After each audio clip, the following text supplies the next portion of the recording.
Hotel ಕಾರ್ಮಿಕರಾಗಿದ್ದ ಕಾಸರಕೋಡ ನಿವಾಸಿ ಶ್ರೀಧರ್ ಮೃತದೇಹ ಕುತ್ತಿಗೆ ಸೀಳಿಕೊಂಡು ರಕ್ತಸಿಕ್ತವಾದ ಸ್ಥಿತಿಯಲ್ಲಿ ಮಣಿಪಾಲದ ಅನಂತ ಕಲ್ಯಾಣ ನಗರ ಮುಖ್ಯ ರಸ್ತೆಯ ಬದಿಯಲ್ಲಿ ಶುಕ್ರವಾರ ಪತ್ತೆಯಾಗಿತ್ತು.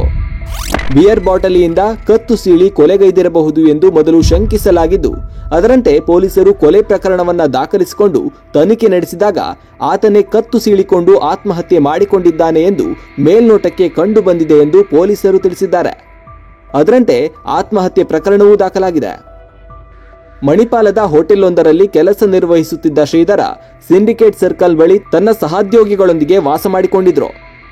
ಬೆಳಿಗ್ಗೆ ಬೇಗನೆ ಎದ್ದುಕೊಂಡು ಹೋಗಿದ್ದ ಅವರು ಅನಂತ ಕಲ್ಯಾಣ ನಗರ ಮುಖ್ಯ ರಸ್ತೆಯ ಬಳಿ ಬಿಯರ್ ಬಾಟಲಿಯಿಂದ ಕತ್ತು ಸೀಳಿಕೊಂಡು ಆತ್ಮಹತ್ಯೆ ಮಾಡಿಕೊಂಡಿದ್ದಾರೆ ಎನ್ನಲಾಗಿದೆ.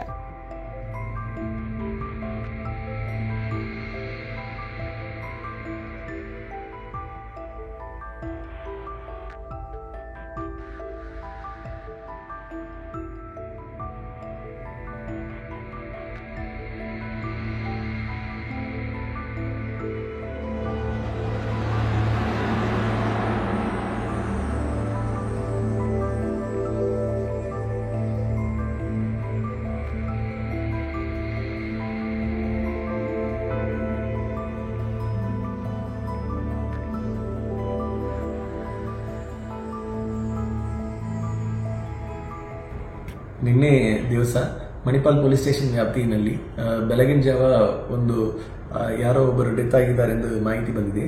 ಅಲ್ಲಿ ಹೋಗಿ ನೋಡಿದಾಗ ಯಾರಿಗೋ ಒಬ್ಬರಿಗೆ ಕುತ್ತಿಗೆಯಲ್ಲಿ ಒಂದು ಕಟ್ ಇಂಜರಿ ಇತ್ತು. ಅದು ಯಾರೋ ಮರ್ಡರ್ ಮಾಡಿರಬಹುದು ಎಂದು ಅನುಮಾನದ ಮೇಲೆ ಒಂದು ದೂರು ಕೊಟ್ಟಿದ್ದಾರೆ. ಅದರನ್ವಯ ಮಣಿಪಾಲ್ ಪೊಲೀಸ್ ಸ್ಟೇಷನ್ ನಲ್ಲಿ crime number 268/24 under section 103 BNS ನಲ್ಲಿ ಪ್ರಕರಣ ದಾಖಲು ಮಾಡಲಾಗಿದೆ. ತದನಂತರ ಅಲ್ಲಿ ಕೇಸಿಗೆ ಸಂಬಂಧಿಸಿದಂತೆ ವಿಚಾರಣೆ ಮಾಡಲಾಗಿ ಅದು ಶ್ರೀಧರ್ ಅವರು ಇಲ್ಲಿ ಮಣಿಪಾಲದಲ್ಲಿ ಒಂದು ಹೋಟೆಲ್ ನಲ್ಲಿ ಕುಕ್ ಆಗಿ ಕೆಲಸ ಮಾಡ್ತಾ ಇದ್ದಾರೆ ಎಂದು ಗಮನಕ್ಕೆ ಬಂದಿದೆ.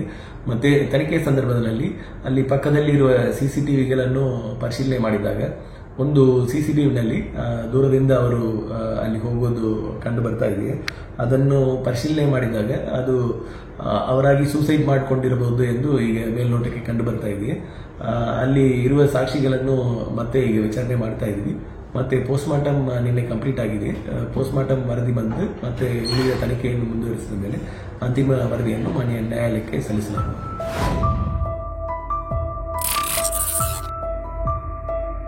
ಮೃತದೇಹದ ಪರೀಕ್ಷೆಯನ್ನ ಮಣಿಪಾಲದ KMCಯಲ್ಲಿ ನಡೆಸಲಾಯಿತು.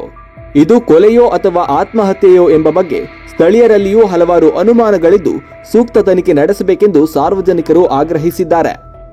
ಘಟನೆಗೆ ಸಂಬಂಧಿಸಿದಂತೆ ಕೆಲ ದೃಶ್ಯಾವಳಿಗಳು CCTV ಕ್ಯಾಮೆರಾದಲ್ಲಿ ಸೆರೆಯಾಗಿದೆ.